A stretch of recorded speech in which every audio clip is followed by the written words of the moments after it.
All right, we are still analyzing all of the possible security failures, possibly, that led to what happened last night at the White House Correspondents' Dinner. Let's bring in with us Jack Jupin, retired FBI supervisory special agent of the Joint Terrorism Task Force and SWAT team supervisor, CEO of Jupin International. Jack, we're seeing many reports online that the suspect, he checked in the day before, that there's this manifesto. His family also contacted Connecticut police because he allegedly sent this manifesto minutes before the dinner saying that he wanted to carry out this heinous act.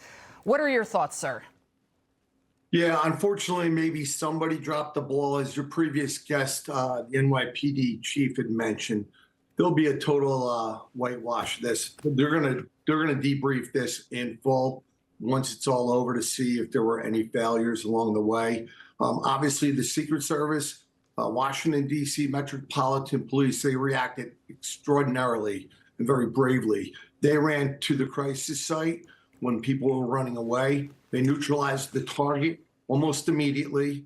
My understanding is multiple shots were fired, including, unfortunately, one of our Secret Service agents getting hit. Hopefully, he's going to be okay from what I understand. But unfortunately, there's not always enough warning on this. A couple minutes before may or may not have stopped it if Connecticut State Police got to the Secret Service in time and the security detail around the president. But, you know, everybody likes to play Monday morning quarterback, and it's a very difficult thing. I have about a minute. Do you think that they didn't cross-reference the guest list of this massive hotel? This suspect was part of a group called the Wide Awakes, which is a leftist group. He also attended a No Kings protest. Did they not cross-reference? Do they not look at people's social medias? I mean, we're talking about the president of the United States, his entire cabinet, Marco Rubio, J.D. Vance. If this guy had gotten in, if he had set up a bomb in his hotel room, this would be a catastrophe, catastrophic. Absolutely would have been. My reaction to that was I would hope that the guest list of everybody staying in the hotel was cross-checked through the FBI, through state police and local police to try and find those identifiers. Sometimes they pop, sometimes they don't pop right away, depending what database you're looking at. But unfortunately, these hotels are very, very hard to defend against, as the president himself said, hence the ballroom. Jack Jupin, sir, thank you so much for joining us. You're welcome. All right, we worked out the technical issues. Back with me, America's Mayor Rudy Giuliani. Sir, we've just been talking about some of the possible security failures. I don't know if you heard what I was just talking about. What do you think about that? I mean, you oversaw every major security, every major event after 9/11. So if anybody knows security, it is you, sir. What do you think went wrong here? I should also add that I oversaw the security for President Ronald Reagan. And I was there to study that place for hours and hours and hours, along with Director Webster of the FBI, and did an after-action report on the Reagan assassination. So it's a hotel I'm very, very familiar with.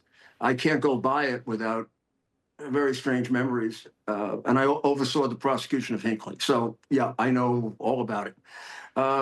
The action of the Secret Service and the rest of their team, from the moment the shot was fired until the moment that it was over, was superlative. It was just the opposite of Butler County, where they did everything wrong. This time they did everything right. Before that, there are major questions. And I think your guests have pointed them out very, very effectively. This is not meant to hurt anyone. It's not meant to take anyone's job away.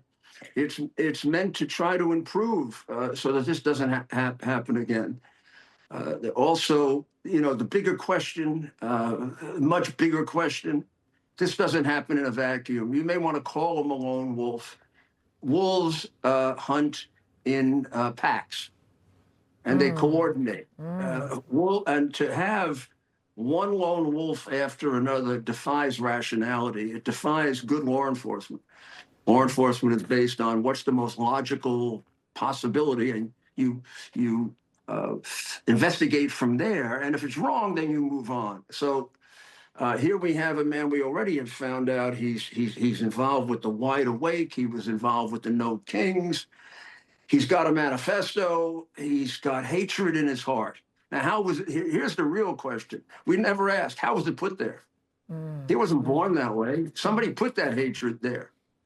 And we can find plenty of sources, can't we?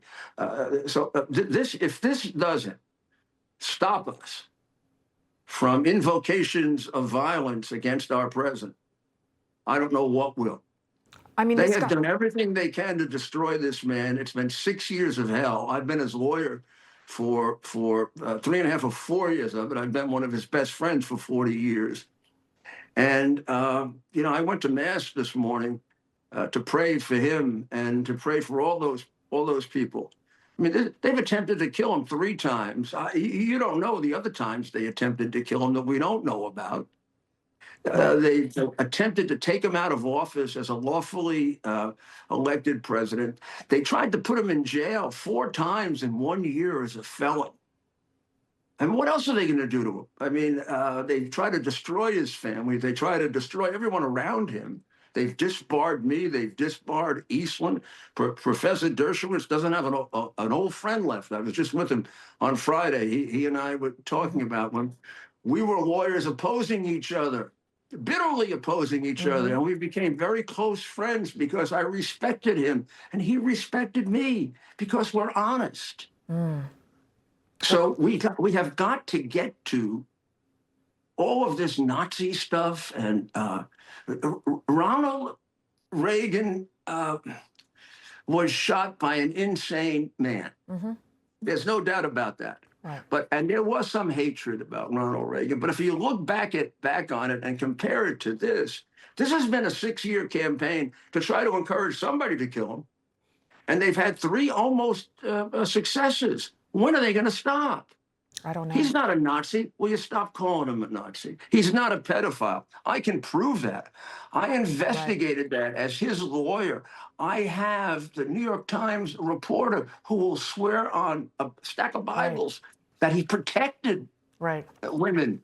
The main witness, when they tried to get her to say that he was having an affair with her, objected and said, no, he's the only one that helped me. I know. Will they stop it? They can disagree with him. They can disagree with his motives. But there's nothing this man has done that deserves being killed. No. And by the way, he's our president. Right. Mayor, we have to leave it right there. And I want you to be more safe. I want you to be more safe, too. Because I know they've tried to come after you, too. I'm an old man, and the mafia took their best shot. They couldn't do it. And if the mafia can't do it, nobody can do it. We love you, and I need you to be careful, too, because the level of hatred we're seeing. You do a great job. Thank you, sir.